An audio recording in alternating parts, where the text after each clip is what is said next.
Did you know that General Sani Abacha was one of Nigeria's most brutal dictators who brought Nigeria's economy and political landscape down to its knees? Oh, yes. Sani Abacha from Kano in northern part of colonial Nigeria was born on the 20th of September 1943 into Kanuri family. Kanuri family was well off, respected, and involved in businesses, and with connections that would give Sani Abacha the opportunities to pursue a career in business. As a young boy, Sani Abacha lived a normal life practicing traditional Islamic religion but was ambitious. He also took part in different leadership positions at a young age. He completed his primary school education in Kano in 1957 before enrolling in the Nigeria Military Training College in Kaduna in 1963. His career in military was meteoric, and during his time he led several coups, as you will later see. His career in military started in 1966 when he was commissioned as a second lieutenant in the Nigerian Army. As second lieutenant, Sani Abacha served in the Nigeria Civil War between 1967 to 1970, which further shaped his career in the Nigerian military. When the Nigerian Civil War broke in 1967, Sani Abacha was a young soldier and a captain who played a key role. During the war, Abacha was known for campaigning hard against the formation of Biafra. He was known for his high precision in executing orders, which led to capture of towns and cities in the west region of Nigeria, encircling and isolating Biafra. As a result of his participation in the war with so much brevity and commitment, he earned himself promotions and greater responsibilities. He would later climb the ranks of military and contribute immensely through coups that shaped the political landscape that has lasted decades later. In 1975, he was promoted to the rank of colonel, where he played a very significant role that brought General Murtala Muhammad into power. As a brigadier general, Abacha played a role in the military coup that overthrew the civilian president Shehu Shagari for Major General Muhammad Buhari rule. This was when a close relationship between Abacha and Muhammad Buhari was established as if to pay him back under Buhari's regime. He held different key positions in the military between 1983 to 1985. However, General Abacha in 1985 supported a coup that ousted Buhari, bringing in General Ibrahim Babangida into power. As a payoff, he got promoted to the rank of Lieutenant General, which made him the Chief of Army Staff, consolidating his military influence. Abacha had a very close relationship with Babangida during his regime and was in full support of Babangida's administration.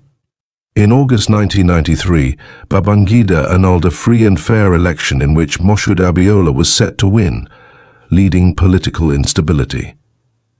In November of 1993, Sani Abacha saw an opportunity and took advantage of the confusion and did a coup that overthrew the government of Chief Ernest Shonekan, who had formed an interim government after Babangida stepped aside, installing himself as the president of Nigeria.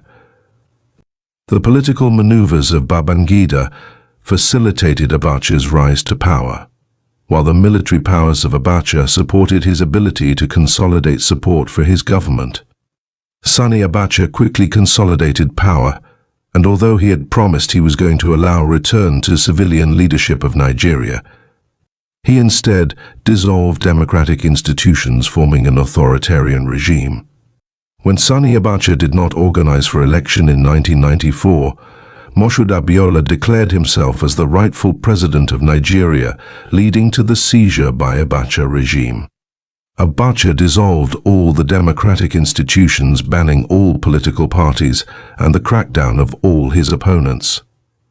In November of 1995, Sani Abacha's regime allegedly deleted the environmental activist Ken Saro-Wiwa and 8 others, which caught the attention of the international community.